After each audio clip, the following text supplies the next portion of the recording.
picking up. Oh, it's picking up, but it's not recording, is it? Yeah, we're recording. I can cut all this out. So I'm don't worry about blind. it. You can start whenever. We start. Why don't you start this time? No, I don't start. No, I can start. It's fine. No, you start. Go. You start. Welcome, everybody, back to another edition of In My Cousin's Basement, which we are live in my cousin's basement. I am one of your co-hosts, the ghost most, or the hostess, whatever hostess, Twinkies. Tim Patrick, and always with me is my hetero life mate, who I can't hear now, since you did that. Can you hear now? I can hear now. Okay, good. My hetero life mate, Randu. How's it going, bud? It's going good, man. How you doing? Same shit, different pals every day. Yeah. Nothing exciting. It's been a while since we hit up the podcast, but Yeah. hopefully we got some good topics for everybody to listen to. And Life happens, you know. mm-hmm. Yeah, COVID happens. Yeah, COVID, yeah. Now Wardens. that it's 2022, COVID's kind of disappeared, and it's kind of went by the wayside, I guess you'd say now, since World War III is about to happen. But you ask some people, COVID's still around, which I think it still is. I'm not going to downplay it, but it is. A lot of the mandates are they're mask mandates, and I even heard the Enterprise now you don't have to have your negative test with you anymore. Yeah, you don't have to have a vaccine test or a negative COVID test. But you still might have to have masks, maybe. Yeah, I think it's still up in the air, but I think since kind of now they always say the science changes, whatever the old joke, but Yeah. I think since the science has changed, they've kind of said, well, now we're going to allow anybody to be there. And I think now St. Louis has kind of downvoted it too, where it's a point where it's like, hey, masks and all this stuff is going by the wayside. And you know what? It's time, dude. It's been 2 years. Exactly. Not man. saying people. How much to the day? It's like 2 years next week. Yeah, it's like I don't say people aren't still dying or having issues from it, but it's like we haven't lived in. It's been 2 years. Like we're getting used to it, right? Yeah. It's gonna be. It's part of our culture now. It's everybody's got their own new protocols that they're still using. So it's like we said in other podcasts, people are healthier. People are being more health conscious and cleaner about doing things. So I think it will be a good thing in things with kids, and in the long run, I think something will come to fruition that either there's a real vaccine that comes out that really does the job, or it's just going to be every year like the flu shot where, hey, this is the new strain of COVID.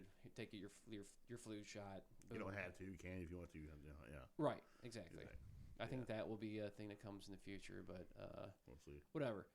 The light's at the end of the tunnel, and the big thing to me about it is it's like you're starting to see things open again. Like theaters to me is a big thing because I've been going to theaters regardless of COVID. Even when we had to wear the mask in there, nobody's wearing the mask. Exactly. They go in there with it, but they don't come out with it on. People, they're saying sit 6 feet apart, and yeah. Are people really doing that? Probably really not. Yeah. But at the end of the day, the theaters weren't full. The first time I've seen the theaters full were 2 months ago when Spider-Man came out. Yeah. Now that Batman's out, it's probably going to be just as packed, too.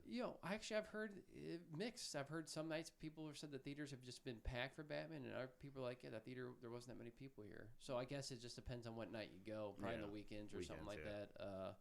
But yeah, it's a good thing. Yeah. Some people probably look at it as a negative, but I think it's a positive. And maybe with the younger generation, people don't really care about going back to the theaters, but for original movie buffs and old heads like us, like going to the movie theater is it's like it's kind of escaping from the world. You go there, turn your phone off. Got a fucking nice recliner that heats up.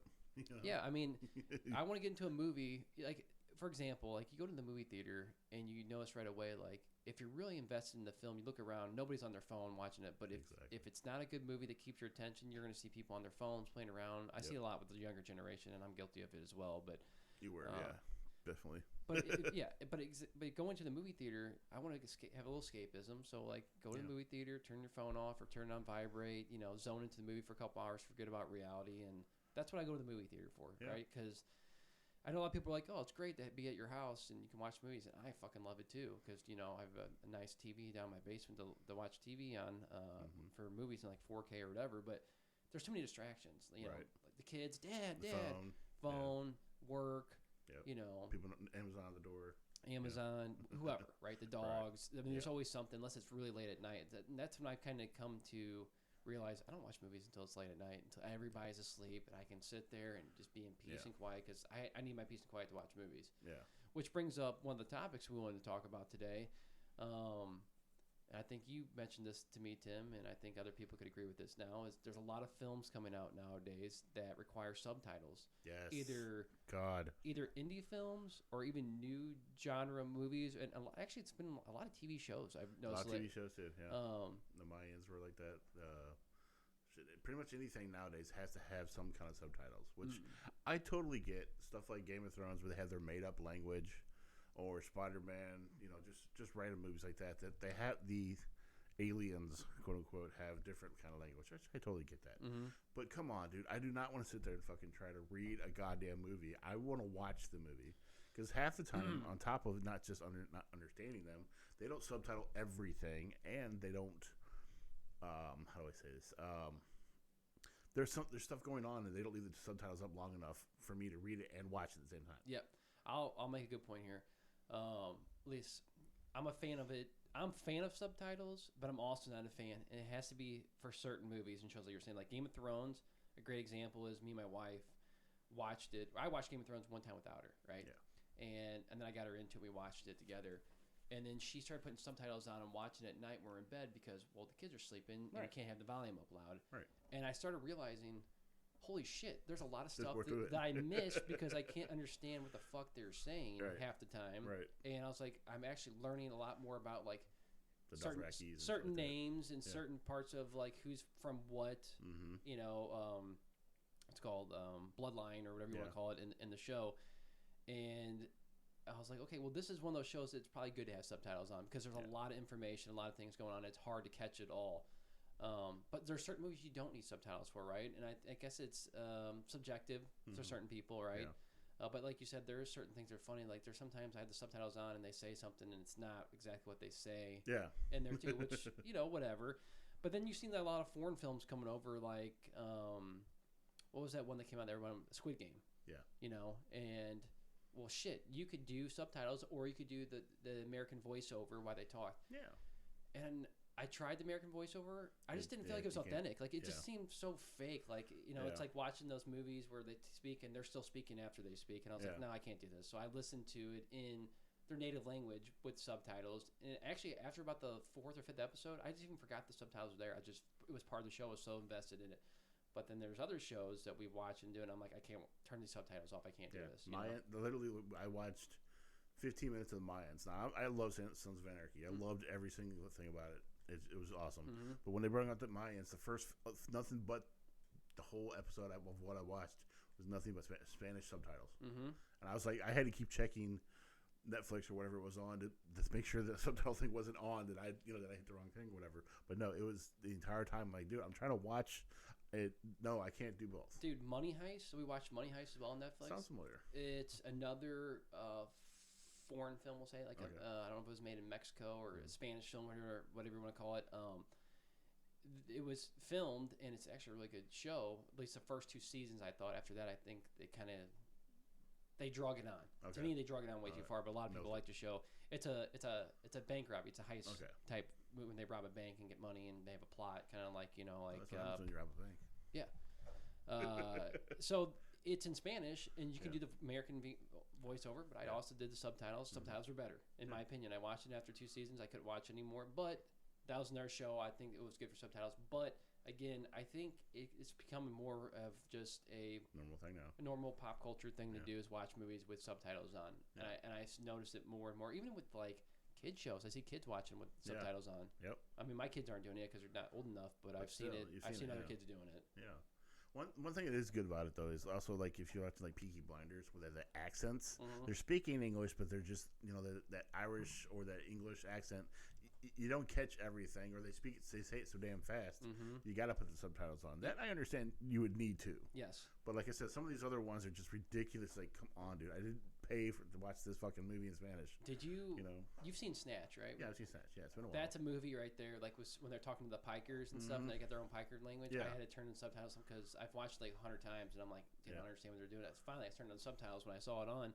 It's like, shit. Yeah, but they do a really good job speaking like that. And I guess Irish folk, they speak really fast. Yeah, they And speak English, but it's very fast. it's very fast. And the lingo they Wiry. Or Yeah. something like that. You know, you're like, what? What'd you say? Like, I don't understand what you said. 'Cause Exactly. I'm not from, that's not my native tongue. right. I mean, if we went to Ireland, we'd probably be just as lost as ever because there's no subtitles. They're just telling us, just slow down. Did you know, and this is kind of like off topic, we're talking about movies and stuff now, but there's these headphones, I think it's made by Google, or maybe a different company with Google Translate incorporated in it. If you go to a different country, you have like one earphone in, and you're speaking to someone, and they don't speak English or whatever your language is. You can hold your phone up to them when they speak. It translates in real time to your ear, so you hear what they're saying, and then you speak back to them and hold the phone up, and it translates in their language to them. That's awesome. I thought that was like really cool. That would be very, very what's the word? Useful. Very, very useful if you're around a bunch of people like you want to talk shit. Like I used to work in Dunkin' Donuts in Orlando, and I worked with Puerto Ricans, and I knew they were talking about me because I always hear the word pendejo, which is asshole, and they would always look at me, but then I'd say, "What are you guys talking about?" And then they're like, trying to change the subject. Like I heard my name in there somewhere. Who's this asshole? Yeah, exactly. So I mean, that would be useful for that. Yeah, it would be useful in those situations because you always feel like people that are talking about you, like, "Hey, you talking about me?" No, we're just talking about something else. Or whatever. Remember, what was that? That's one European vacation. It was there in France, and he's like sitting there.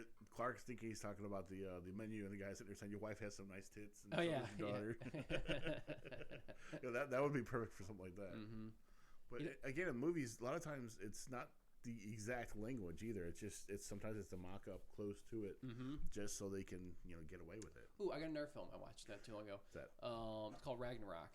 It's on Netflix. Yeah, you told me about that. And it's like Netherlands, and I don't know what they speak over there. I can't remember exactly what language they speak. Norse, whatever. Go ahead, Swedish, Norwegian or something maybe. Something like that, It's based on Thor in Norse mythology, and dude, it's so good. Like I was watching, I'm like, I don't know if I can fucking watch this. I put the subtitles on. Before you know it, dude, I watched both seasons. I'm like, dude, this is really, really good. Even with me just reading the subtitles and stuff, and that was another film I actually enjoyed watching it. It seems, again, and this may just be my perspective right now, it seems like TV shows are taking over as the new modern movies. It is. People enjoy TV shows a lot more than movies. I mean, some people like just to binge watch them, and some people watch them week to week. Yeah, see, I mean, it's great because you can watch one episode here and episode there on your own time instead of watching the whole thing. But I did see a meme this morning, and I kind of relate to it. It goes like, I will not sit through an 8-hour movie, but I will binge watch an 8-hour show for 8 hours. Right. It's like I don't understand why I do that, but it's just like it's because I can break in between. I can take a piss when I get up. I won't miss anything. There's nobody talking to the behind me or anything like that. I think that's what it is. And it's the way they build it up and leave it off. Exactly. Right? Yes. Like every episode they leave you wanting more. Yes. And in a movie they can't really do that. They can, but they can't. So to say, it's harder. Yeah, it's very much harder because a lot of movies they like Marvel leaves the little thing at the end credit scenes and stuff like that, and you have to wait 2 years for the next one to come out. With TV shows, they're starting to do that now because like Cobra Kai. Cobra Kai comes out. Everybody knows the last 2-3 years. Cobra Kai came out on December 31st or January 1st, whenever you're at. And every single fucking time I binge watch that entire season in like a day or two, I want right now the rest of the fucking story. Yeah, I want to know what the fuck's gonna happen. Everybody does. So it's kind of a double-edged sword. I used to be the guy that I want to binge watch, and I would actually thought about they should make something where they offer people like, hey, if you pay $100 now, you can watch all these new episodes. They would get leaked or something by that. But right, of course. They should do something where either you wait week to week or you pay extra to binge watch the shows. And I think they would make a lot of money off people doing that. They'd probably lose a lot of fans doing that as well. But even what they could do is just sell a season for like here's season 5 for $1.99. Okay, you want season 6? Okay, $1.99.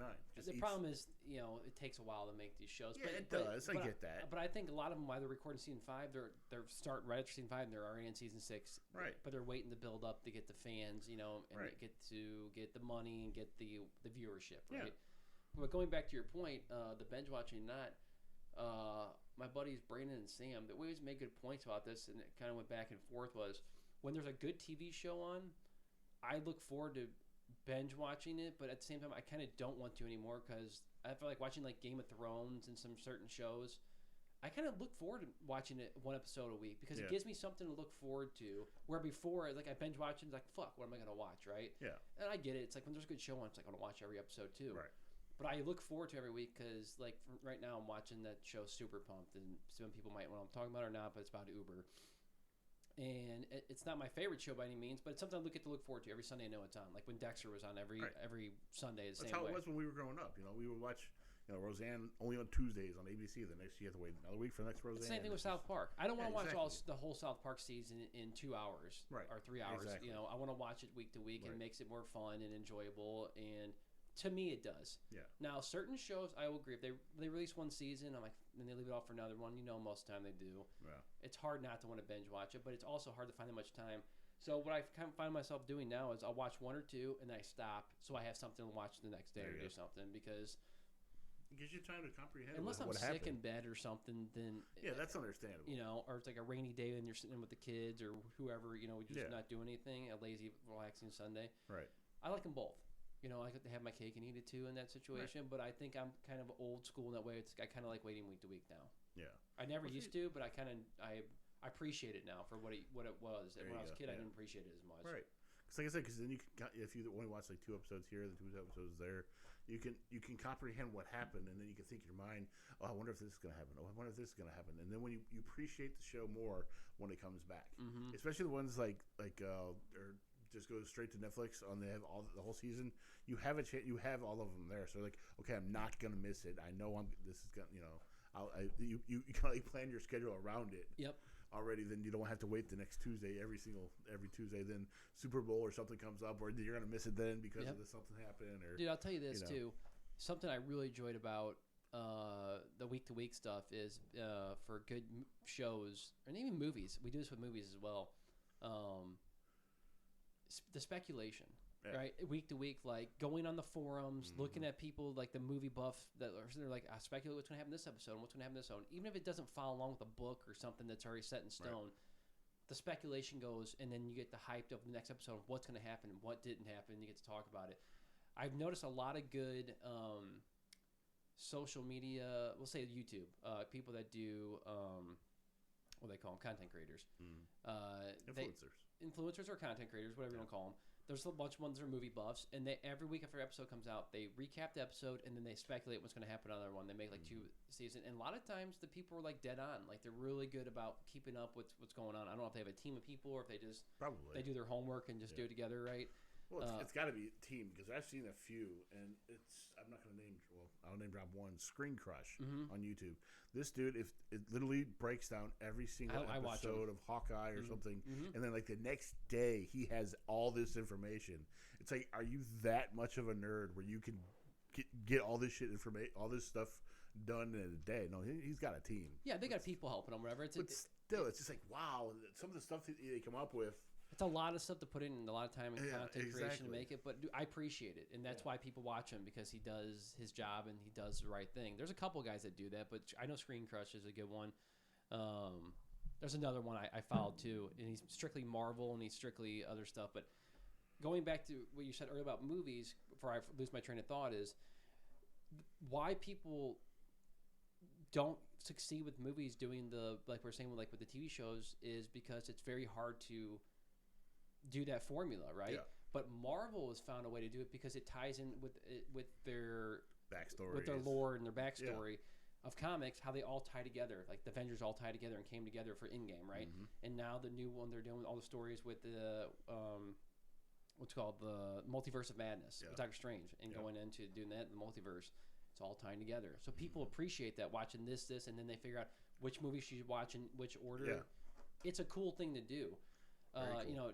DC tried it for a while, and it didn't failed miserably. And I just listened to some guy on social media about this, and it's going to lead into another topic we're going to talk about with social media, but and influencers. But the guy made a good point saying that so many people have watched these superhero flicks in Marvel, and they think the standard for every Marvel movie should be the same thing for DC or anybody else that makes a movie. Like always have a comedic relief and all this stuff. But what they don't realize with DC, which they failed at the beginning to do because they tried to be Marvel and they shouldn't have been, is they're more dark. They're more dark, and we grew up watching DC. Like Batman's dark. The Joker they did it was dark, and they're starting to do it. Like the original Dark Knight was dark, right? Yeah. All that kind of stuff. But when they try to do like the Suicide Squad and a bunch of these other ones, like what was their version of the Avengers? I can't remember right now. It was Justice League. Justice League. They rushed that. They tried to be funny. They tried to do all the stuff that Marvel did, and it sucked because they're not Marvel. They should have had their own identity, and I think they're figuring that out now because I heard the Batman is actually getting really good reviews, and they kind of compared it to the Joker. So I'm not saying it's going to be as good as Joker. I'm saying they're comparing the darkness of like doing their own thing as Batman, which is good. They should. They should have their own identity. But my original point was it's very hard for movies to do it nowadays, like leading off, making a 1, 2, and 3, because it's like everyone always compares one movie to the next, and they do the same thing with seasons, but you can kind of get away with stuff like a good show like Ozark. To me, if you watch Ozark, like each season's been pretty damn good leading up to the last one, and this last season they're doing part 1 and part 2 to keep people hooked. Of course. So it's like season 4 has 4 or 5 episodes or 6 episodes, and then the part 2 of it's gonna have another 6 episodes or at least. Walking Dead used to do that. Yeah. Walking Dead is a show that should have died a long time ago. That is one show that I was hooked at the beginning. By season 2 or 3, I think we talked about this maybe before. They fucking did it for way too long. I'm just sorry. Like they if you follow along with the books or the comic books, a lot of these characters lived way too long, and a lot of stuff was too unrealistic, and they were just doing it for the whole. It was fan service, and they drug it on, and it's still going on now, dude. Is it? I thought it was over. No, I think it's still going on. I know they got the Fear the Walking Dead, and I know there should be another one after that. Which, just to talk about that real quick, how the fuck did the black guy from Walking Dead end up in the Fear Walking Dead? It made zero logical sense. That's how they're just. That's how they're gonna just try to tie them all together. I know it's very stupid. Yeah, I heard a lot of fans were like, "This doesn't make any sense." I never got back into it. I think after.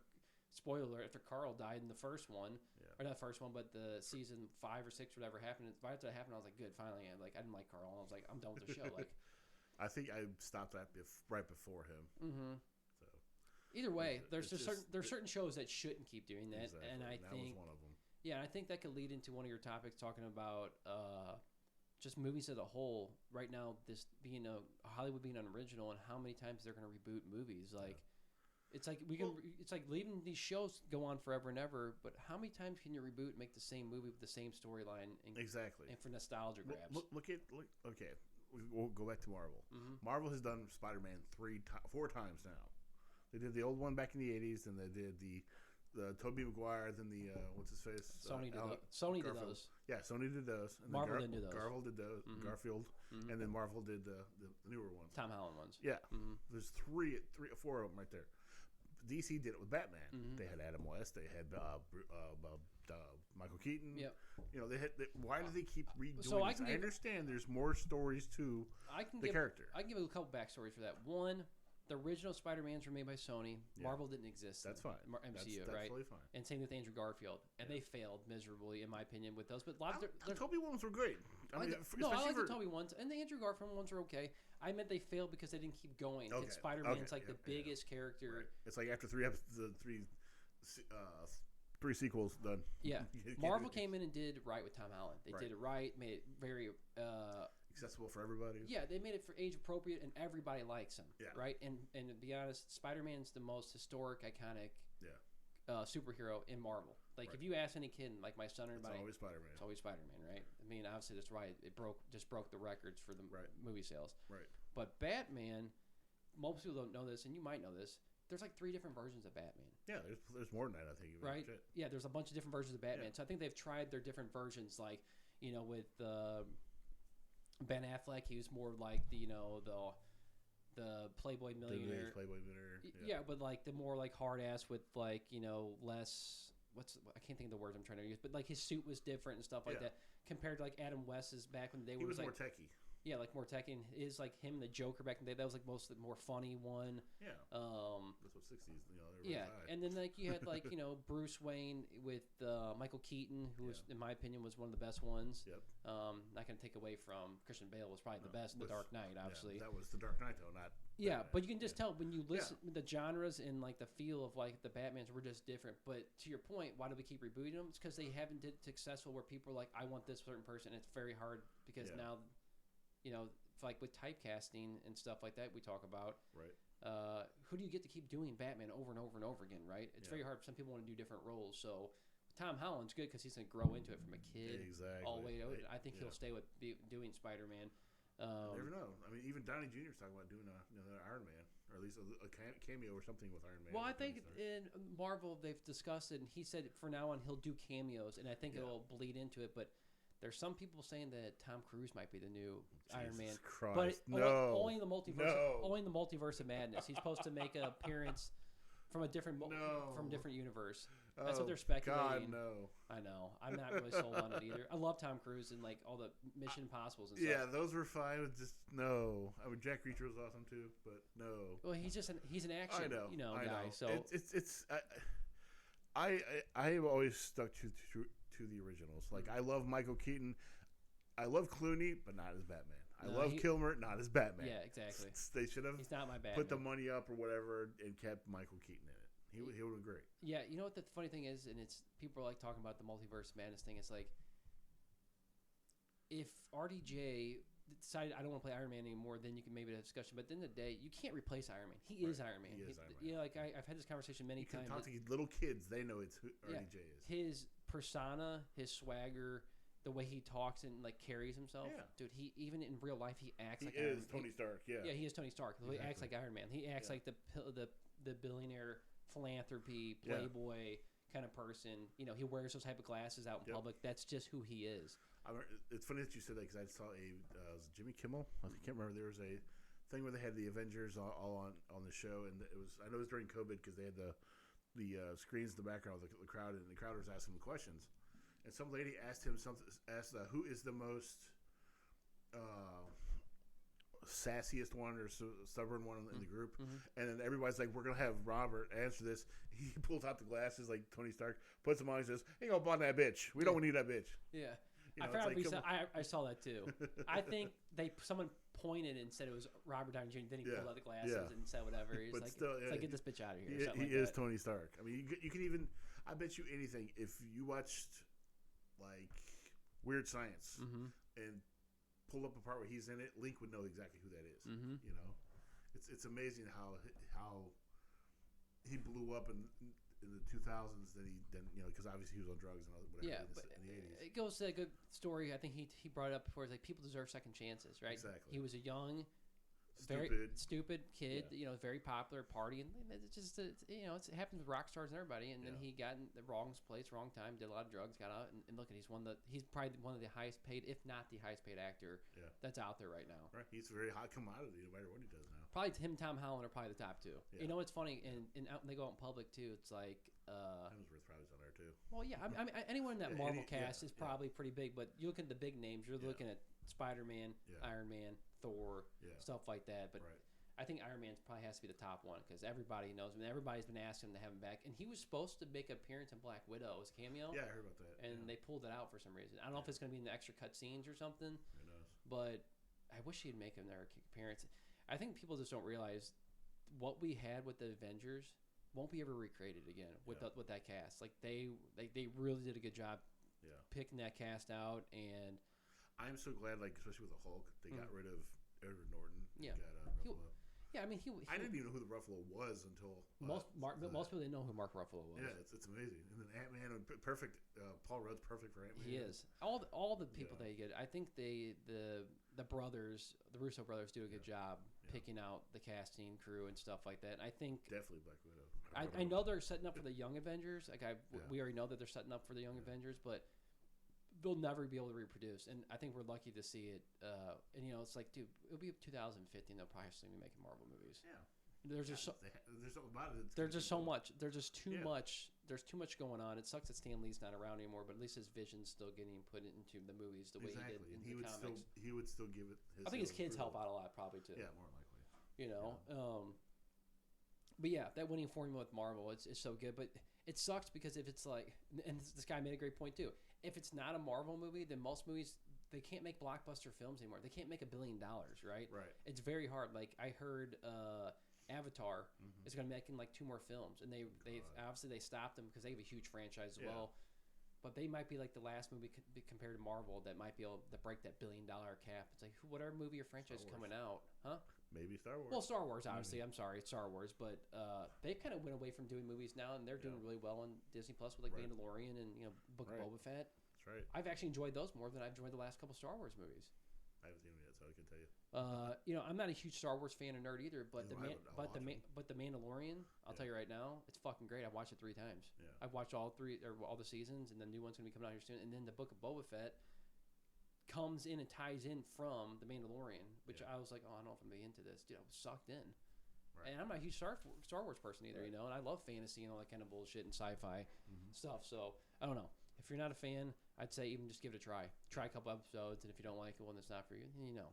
Go watch your Power Rangers. Yeah, Power Rangers. Yeah. Even though they brought that back, they shouldn't have never brought that back. They brought it back too many times. That's why they should have died a long time ago. Yeah. Apparently, there's a huge pulling for it for not just younger kids, but like in Japan and like these other places. Like, there's a lot of people that love the Power Rangers. Yeah. I see sometimes on like not TikTok, but like there were reels on Instagram or people have like big gaming rooms. Like, there's people that collect all the fucking helmets and all this shit. I'm like, dude, wow. I get, well, you know what? I don't have the money, dude. I don't like to hate. I'm not hating on them because I get my own shit, my own room. But whatever, to each their own. If that's what they like and that's nostalgia for them, whatever. It brings them happiness. It's I don't like care. that Instagram video I kept seeing the guy with that long ass collection. I'm in crippling debt or credit card debt. Yeah, he's like, he's got all kinds of shit, dude. It's amazing how the shit he's got up there. I mean, it's not stuff I would collect on some of it, but it's just like, dude. You don't realize, like, especially that show I told you about called, the Toys That Made Us. People's collections of toys are fucking amazing. Like, the guy with the most has every single Funko. I think it's like 4,000 Funkos or some shit like that. And I was like, dude. Even if I had all the money to buy all the Funkos I wanted to, I would get to a point where I want to stop. But I would be collecting the ones that I really like. For example, obviously I'm a big South Park fan, so I would anytime the new ones came out for South Park or something like that, I would collect. But I don't think I could have a room just dedicated to that many Funkos because it would take up way too much room, and it would just be me collecting them to say, "Hey, I'm a completionist. I'm going to collect all these just to have them to say I have them." Right? If I don't get anything out of it, that's the only reason I wouldn't. I couldn't do that because I would be obsessive with wanting to do all that. I am a completionist, so. But only for the things I really want. Oh yeah, that's the thing. For, like South Park, obviously, I'm going to try to get all the things I want. There's too many things to collect everything, but the things that I really want, obviously, I'm going to spend the money on and get them. Just like you with horror. There's so many like high dollar valued toys. You've seen these guys like you're talking about that reel that you're talking about. Yeah. I'm in severe credit card debt, which is hilarious. But you look at the toys they got on there. Dude, they probably have $20,000 in those cases of toys. Exactly, just the one case. Mm-hmm. Yeah. And who knows, like all the ones that people find the rare ones that have like broken something like different kind of design on their shirt or something like that. That was a misprint or something. Yeah. Mm-hmm. I've seen there's so many of those. I'm like, Jesus fucking Christ! And I've sometimes seen some of these things. But the funny thing about that too is I get it. That's like kind of their hobby vice or whatever, but. To display those takes a lot of room. Some of these things are massive. They're big as like a chair. Yeah. Like how do you put that in a case sometimes? Exactly. Yeah. But it is cool. I'm not going to knock it. Yeah. But it's really big now is all the Marvel ones. Like probably some of the reels you've seen. A lot of the Marvel characters are really big with it. But before that, it was, it was still superheroes. But it was like there's a lot of anime characters or, My Little Pony. Yeah, My Little Pony probably. What's or like just like rare like beasts or like creatures from. Like movies and stuff, Voltron and stuff, yeah. But now it's like really big. It's got to get ultra big, and it's kind of funny. It's like trendy to be like a nerd now. Exactly. Like I've always been a nerd, and it was like always made fun of. But it's like now it's like trendy for guys to be like. Not just guys, girls too. Well, girls as well. You're right. But before it was more guys, like it was more men, and it was supposed to be a nerdy thing or whatever. Right. But now I've seen like I've actually had one of Laura's cousins came in my room not too long ago. I think for Lincoln's birthday party last year. And she was in here, and she took a TikTok in my room, went around and did like my room because she thought it was the coolest thing. She's like 14 or 15. She's like, "This is the coolest room. I'm gonna send this to a bunch of my friends are guys," and she said they all loved it. Yeah. And it's like, well, it's cool. I'm glad you appreciate it, whatever. But before, like, if some girl came over at 14, 15, you'd be like, "You're a fucking dork." Right. Exactly. Not saying that every girl is doing that, but just you gotta assume that's just it's It's a culture thing. Well, It's that's how changed. people when they see my Funkos, I show the horror ones. Like, oh, you got this one, you got that. Oh, you know, they're amazed at like how many Funkos I got. Well, I got more than just horror ones, but you know. Some people just don't get it too. Like, I have friends too. Like, I just don't get the appeal. Like, why you want to collect this? And it's like, well, I don't get the appeal. Why you want to have, small penis? It's your thing. Yeah, small penis. With a huge truck, or like, why you spend $100,000 on a car, that you drive from here to A to B or whatever. Right. It's like whatever you're into, dude. It's your fucking money. Do what the fuck you want with it. Yeah. Not every guy needs 30-inch tires on a lifted truck to drive from here to the grocery store. Yeah, exactly. We all know you have a small dick. Exactly. The balls you got hanging from your trailer. You're the kind of guy that can't complain about gas right now. So I'm just joking. But still, it's like whatever brings you happiness in the day. I don't care. Exactly. You do your thing. I'll do my thing. So that leads into my other topic I wanted to bring up. So talking about movies and just in general with pop culture and what's going on in the world, I've noticed, especially within the last probably 6 months to a year, and it's probably been longer than this, but maybe I just finally noticed it, is how many people do not look for critics, for movie reviews or actual like feedback. Credited critics, right? Not just made up critics. Right. Like, it's not like going on Yelp and saying, hey, I'm a Yelper or whatever, and I am a food critic. No, we're talking about actually Robert Ebert used to be the people that everybody listened to, and Siskel and Ebert. Or Siskel and Ebert, and they used to say that in movies, and people would take that and be like, oh man, they said this is great, it must be a good film, right? Exactly. Because this is their fucking job. But now I seem like that's kind of went by the wayside, because obviously if you read a lot of the comics or the certified people on the Rotten Certified or whatever that are the critics on there, a lot of their takes half the time are either they feel like they're paid off, like they're just saying good things about the movie, or they're really woke about shit. I don't care if anybody gets offended by that. It's just what it is. It's just where we're at in movies day and age. I take my advice more in feedback from friends than I do this, but there's influencers now.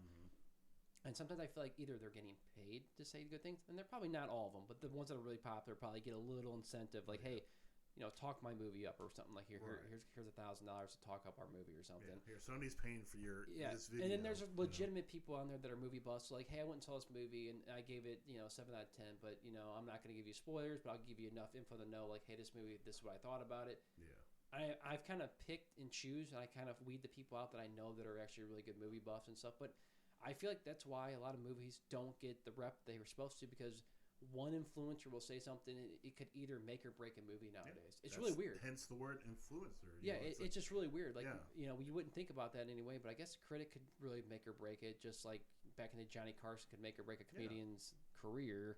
Now these people can make or break a fucking movie. Right. Well, back in the day, remember, if Siskel and Ebert dumped on it, that means people weren't going to go see the movie. But once it sometimes got to VHS, then sometimes movies it blew up. Like stuff like Shawshank Redemption tanked at the movie theater. Once it hit VHS or even TNT, it blew the fuck up. Yeah, it was kind of like Idiocracy. Yes, exactly. That's another one. I think we talked about this in one of my other podcasts, but I'm just going to requote what some of my friends said on it, was that at the time, and that was a Mike Judd movie. People don't know. Judge, sorry. When it got to the CEOs or executives, they didn't like it because it was making fun of them.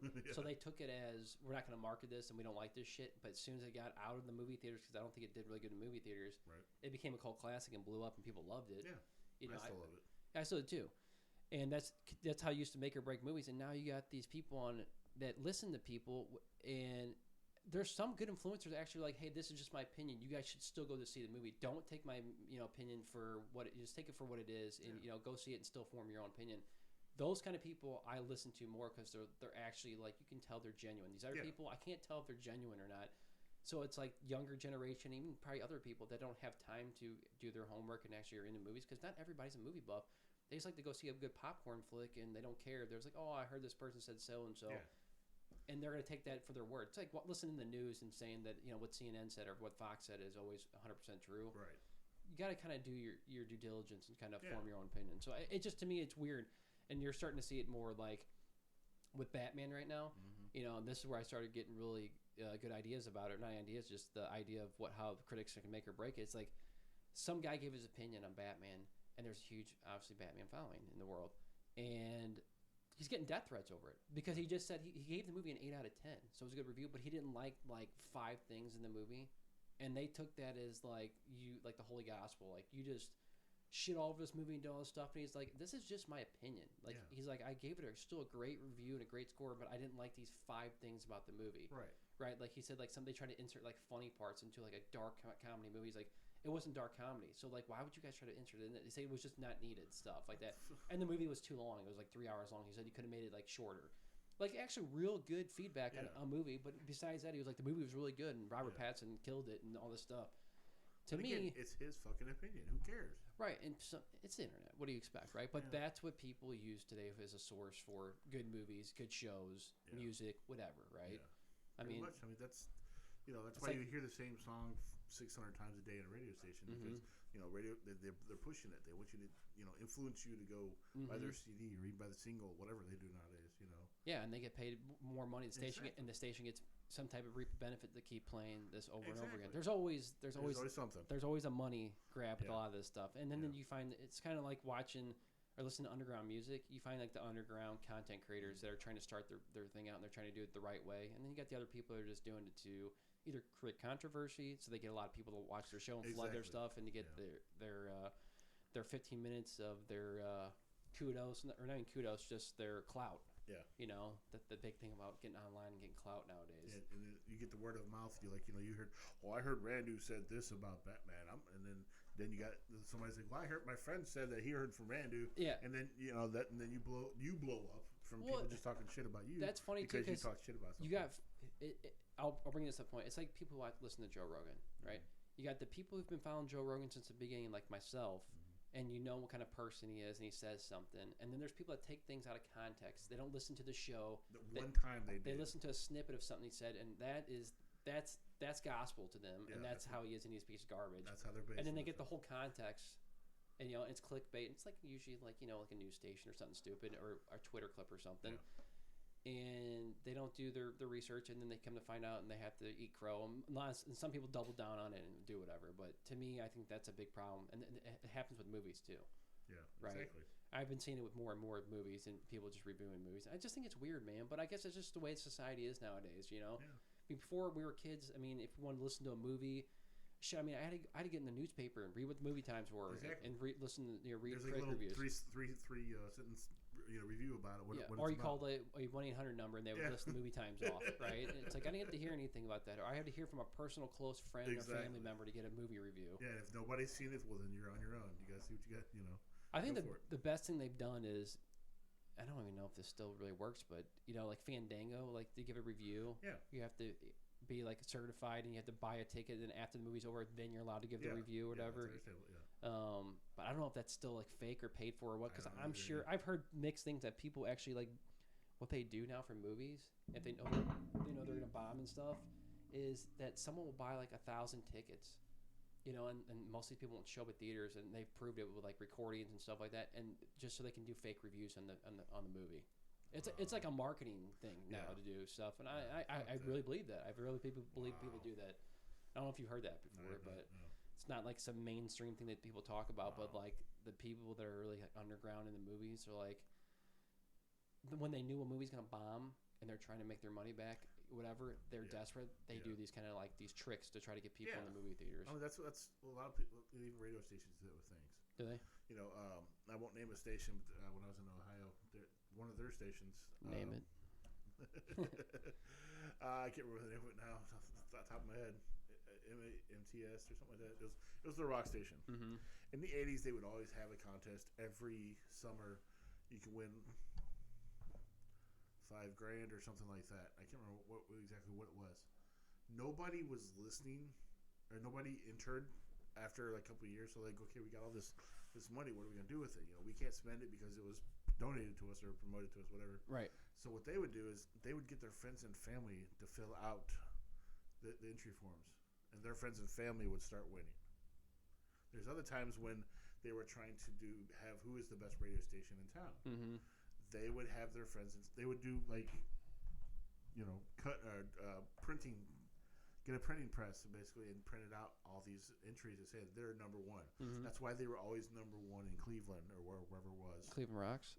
Cleveland sucks. Yeah. I'll tell you right now, Cleveland fucking sucks. I'm going on record. Fuck you, Cleveland. Uh-huh. The only thing I like about you is the Rock and Roll Hall of Fame in Ralphie's house.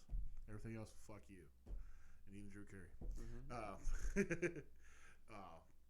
But they would have the people, their friends and family, fill out these entry forms to say that they were number one.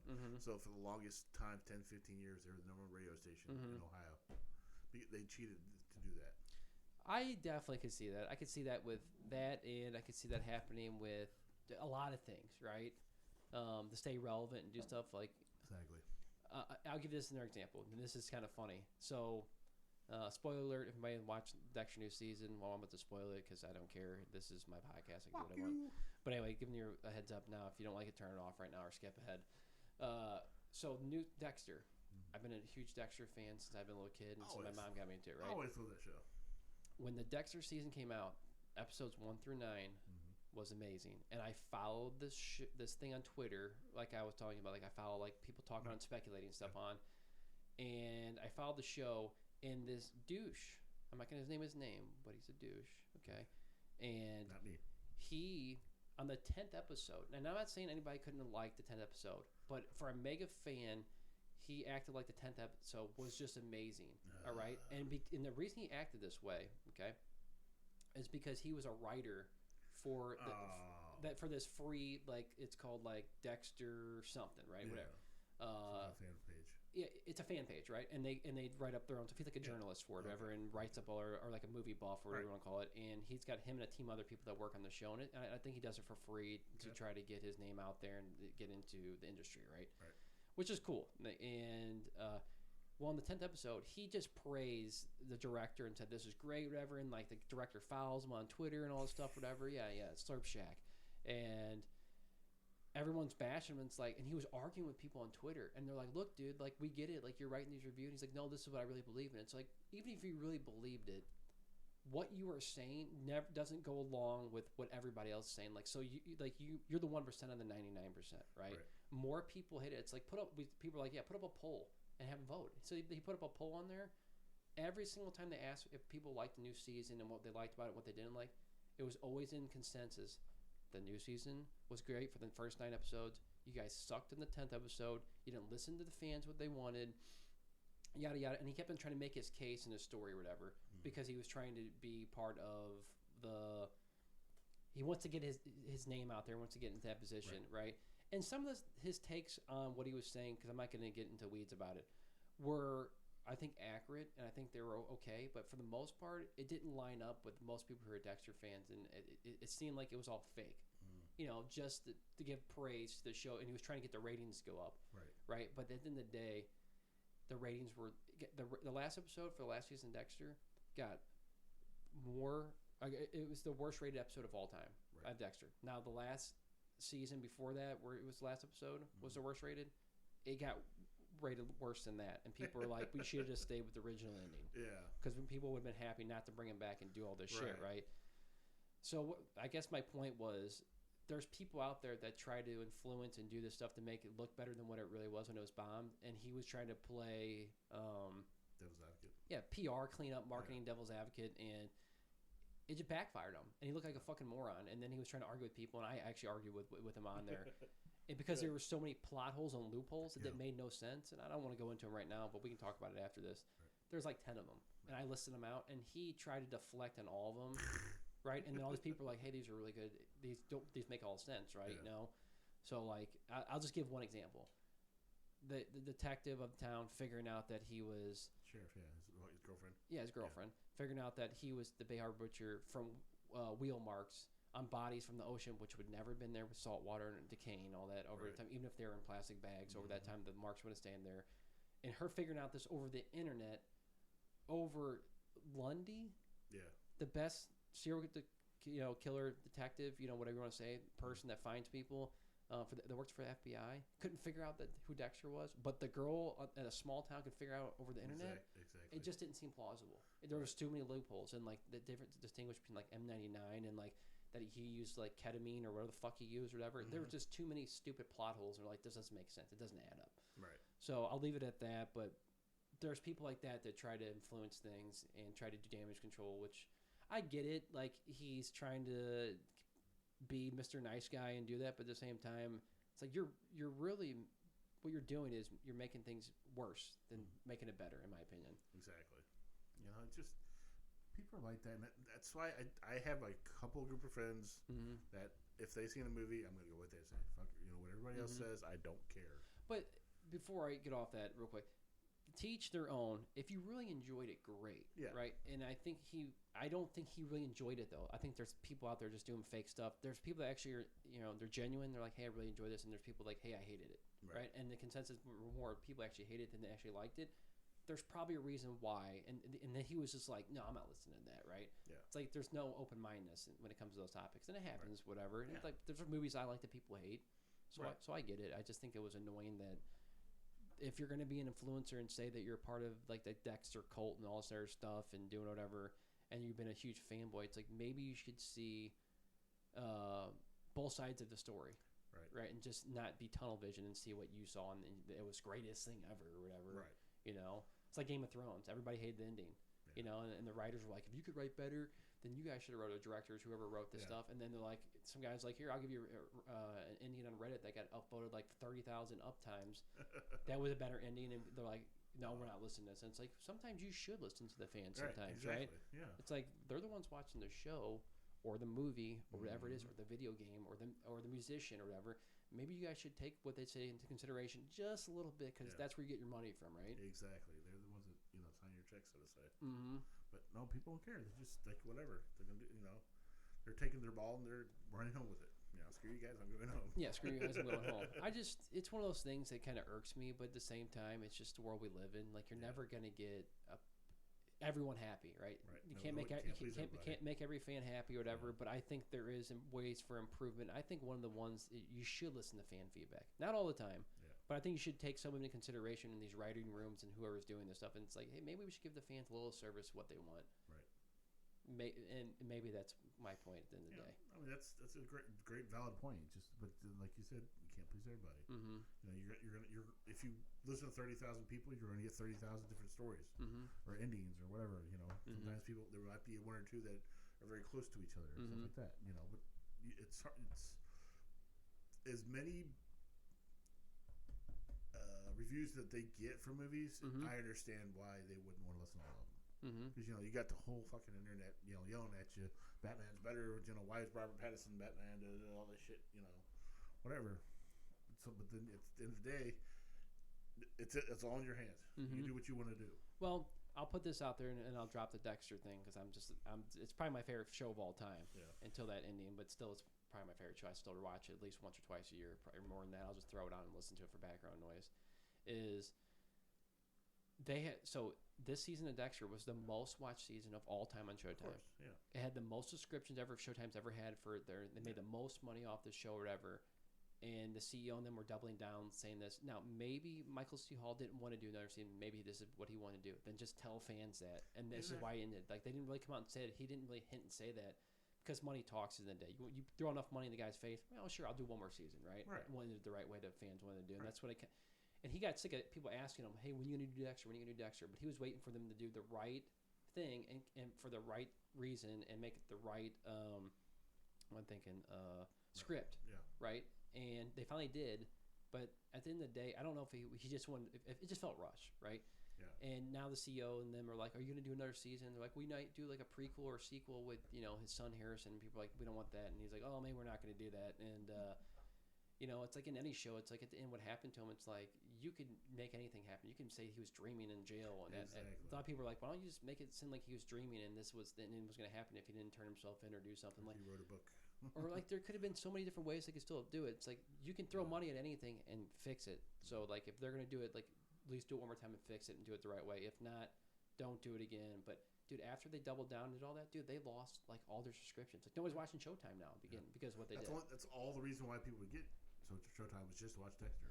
Well, I'm just saying, like they didn't give the fan service what they wanted. Right. They tried to, and they failed again miserably at the end. And people were like, I'm gonna show you. I'm gonna show you. I'm not gonna give you my money. And that speaks volume more than just being pissed off on the internet. People unsubscribed and they're like, oh fuck, what did we do? Exactly. You know what I'm saying? Exactly. I mean, just not for a one-time money pool for nostalgia. Like, come on, cool, dude. you got your money, but it's like now people aren't gonna subscribe to you in the long run. You're gonna be dead. Yeah. That's the way a lot of people are kind of saying. Like, you want to hurt them now? Just don't subscribe to their shit. So That's how they get them now. yeah. You know. So what? I know there's another topic we had something to talk about. It was that one about you brought it up to me. Why don't you, motorcycle and stuff like that? yeah, why don't you bring that up and discuss it? Okay. This is just me because I've seen so many fucking movies and so many TV shows and what have you. This might be another episode, but I won't bring it up at least now.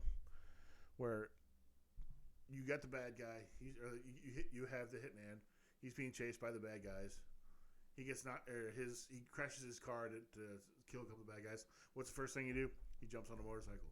How does he know how to ride a fucking motorcycle? Mm-hmm. Then you got these other ones where anyone knows how to fire a gun. And all these little traits or characteristics that people have, they all of a sudden they have that. It's like, huh? 'Cause, I'm 42 years old. I've shot a gun plenty of times in my life, but I don't know how to reload and do all this, other stuff for certain kind of guns. And I do not know how to ride a motorcycle. So, it's I don't understand how people could get these traits all of a sudden. Stop if you want. Go ahead, stop. It's all right. Go stop. Keep going. But it's just like, how do people know how to do this kind of stuff? And there's always a computer hacker, some kind of computer in there where they know how to do certain things. Well, obviously that's like a movie trope. There's always someone in there that does something, right? It's like, come on, dude. But I think the more comical stuff is like, what's the movie I can think of? Like a high school movie, and like they go to like a school dance, and everybody just knows how to dance, right? Like in sequence or doing stuff, and it's like, okay, so there's a dance off.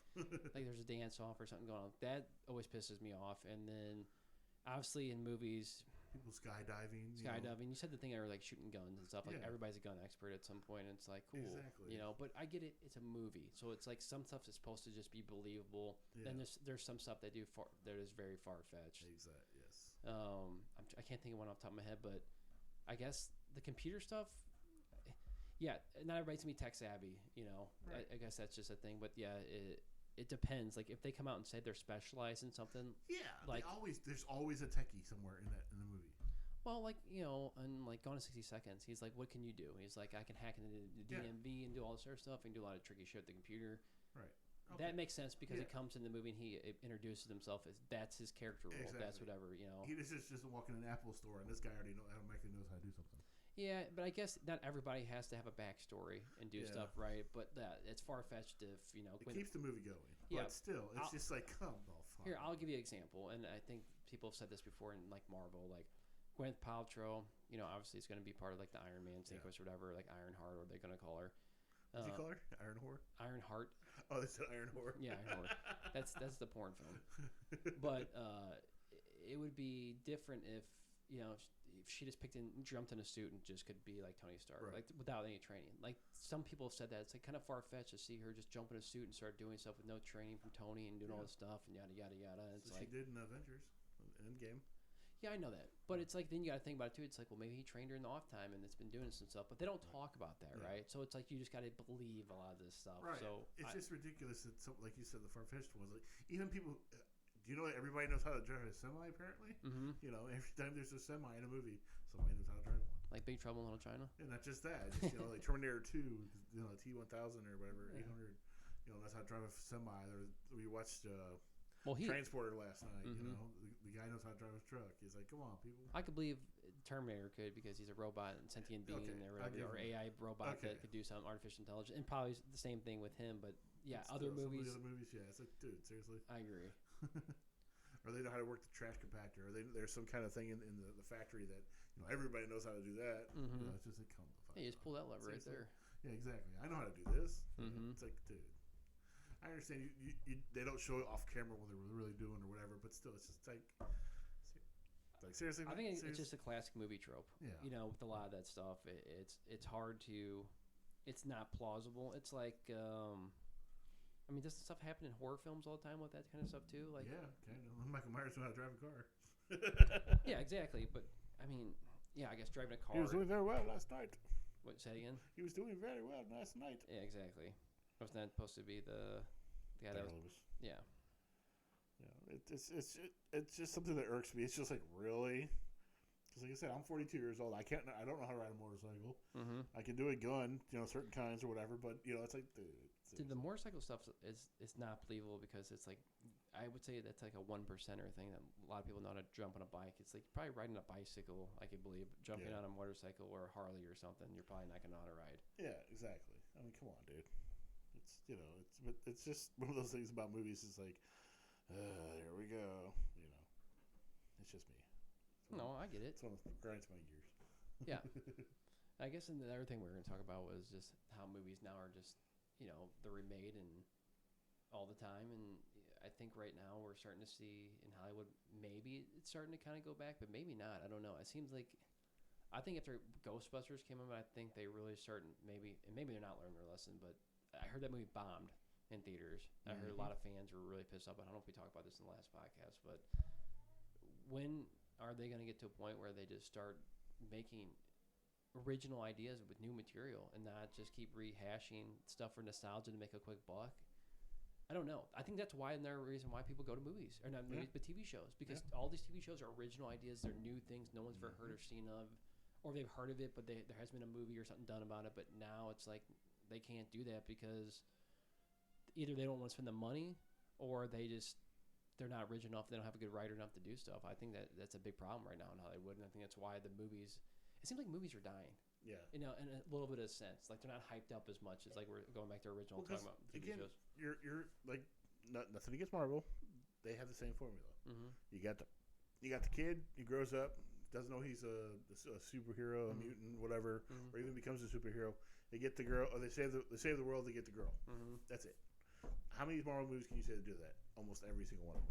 Well, that's part of their lore and their backstory. Yeah, that's part. Though. Yeah, I get that. They have a winning formula. Yeah, they have a winning formula, but there's so many times you can rewrite Back in Black. You know, it's like, come on, man. It's just throw something new in there. That's why I'm glad. I love Iron Man, but I'm glad they killed him off. Mm-hmm. So that way they can continue on with a new kind of formula. Hopefully. Well, that's what I meant. Like, I hope they don't keep redoing and rehashing the same characters. Now, in the comic books, they do younger heroes. Like there is a younger Iron Man and a younger whatever, but it's it's like Tony's daughter or something like that, which makes sense. It's not Tony, and they're not going to introduce him as Iron Man. It's going to be Ironheart or whatever her character's name is. Right. So to me, that's okay and acceptable because it's new and it's supposed to be more fresh. Mm-hmm. It's when they keep remaking the same thing over time, like. How many times can they redo Leatherface? Exactly. They just came out the movie again. The Texas Chainsaw Massacre. It's like the original one's great, and some of the newer ones are okay, but it's like this one's supposedly a continuation of the original one too. Yeah, and it's like how many movies can you make of this? And it's like, and people always want to know: is this a true story or not a true story? And it's like, well, you should know that after watching the first one. I don't know. Yeah. To me, I feel like this rehashing of the same content. It's going to kill movies. And it's like, even some of the movies they do make nowadays, they just seem like they're garbage, dude. I don't know how else to say it. They're unoriginal, and they just they follow like classic movie tropes with a lot of stuff, which is fine. I think that's how movies make their money. It's still okay. There's going to be a new Hellraiser movie out. It's going to be a female Pinhead instead of male this time, which is fine. I have nothing against that whatsoever, except for that's like. Come on, guys. Can you do something different this time? Because everybody's going the way of having the opposite gender as the villain or whatever. You know, like even like look at Amityville Horror. This is what I mentioned the other day. I've seen Hellraiser 3. It takes place in space. Okay. You've seen Jason X. It takes place in space. There's a leprechaun in space. Now there is Amityville Horror in space. I didn't read up on it, so I don't want to dwell into it too much. But how the fuck are you gonna put that house in space? Dude, I don't know. That's like the dumbest question and the dumbest thing they could have came up with. It's like who thought this was a good idea, right? Exactly. Man, like, why put the name Amityville on it? Because then you're just gonna everybody else. You're just gonna be. Well, right, and Yeah, you make a great point because it's at this point they're grabbing for nostalgia and saying that's what I'm saying. Like I keep repeating myself like a fucking broken record, but these movies they put people into them. For example, I think like in Ghostbusters, if anyone's seen this, but the whole movie didn't have the original Ghostbusters into like the fucking very last 5 minutes. yeah, and then everyone's like, what the fuck was pointing to put him in there for cameo for 5 minutes? If right? they didn't really do anything much. They didn't do anything. They didn't participate. And it's like it was just to sell tickets, and they got paid for it. Yeah, and get your butts in the seats and do stuff, whatever. The problem with that is they're doing that with every movie now. Yes, they're trying to do that with all these movies. They did it with Trading Places. Guess what? The new one, terrible. I just saw they just redid.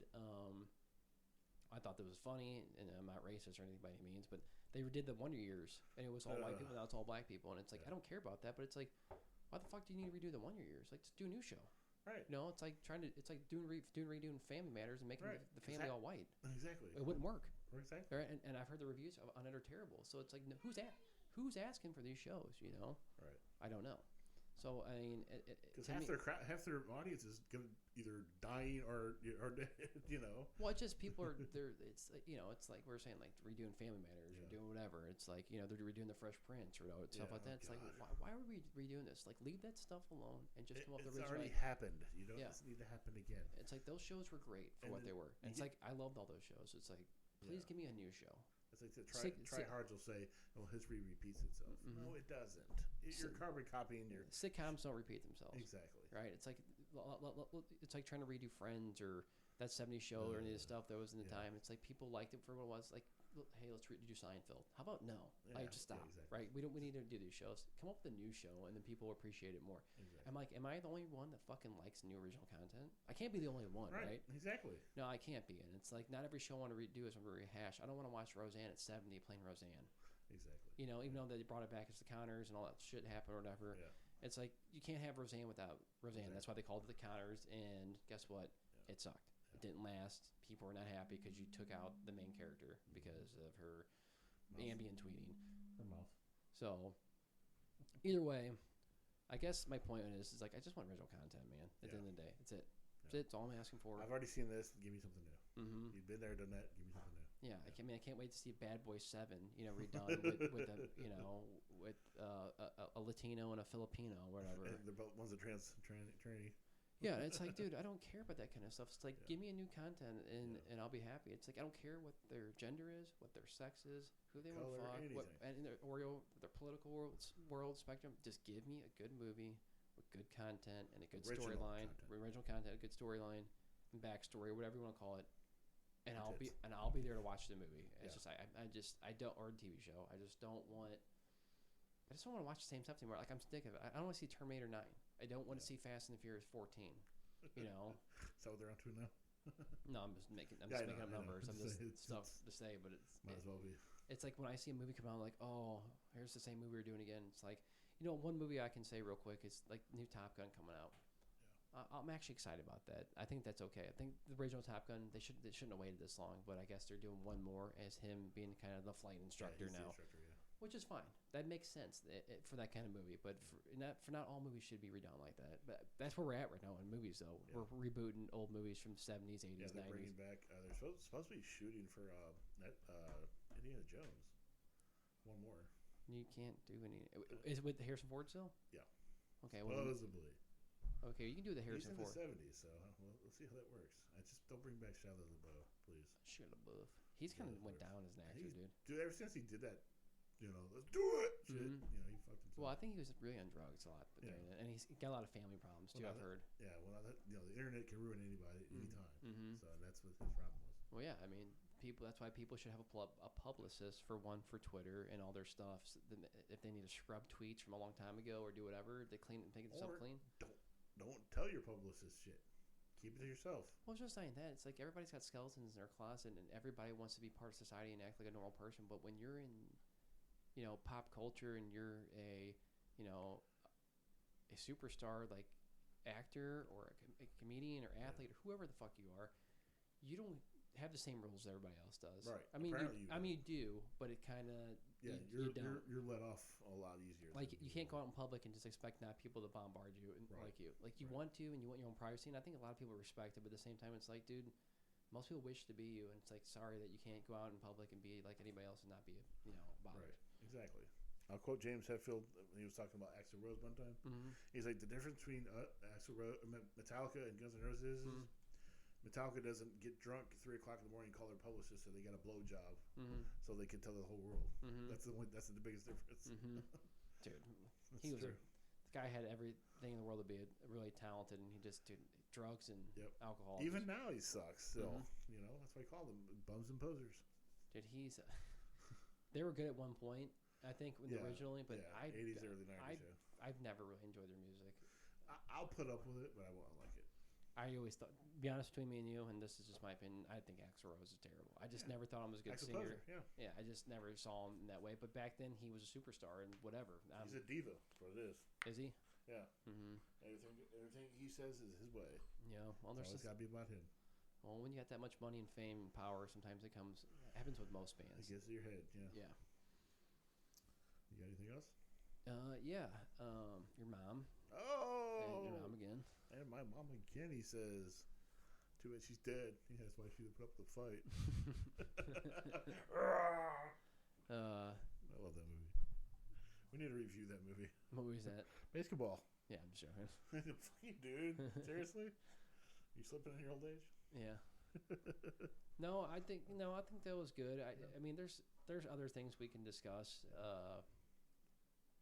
But do you want to discuss it? Well, we can wait. Huh? We can wait. Got some subjects for other shows. For who? For our 5 fans? Yeah, for all 5 of them. Rosie Palmer, or is it Pamela Anderson? Yeah, Pamela Anderson. Palmer Anderson. Yeah, we can stop her. Huh? We can stop her. All right. Wrap it up. We're wrapping up, guys. Yeah, wrap it up. Wiki, wiki, wiki.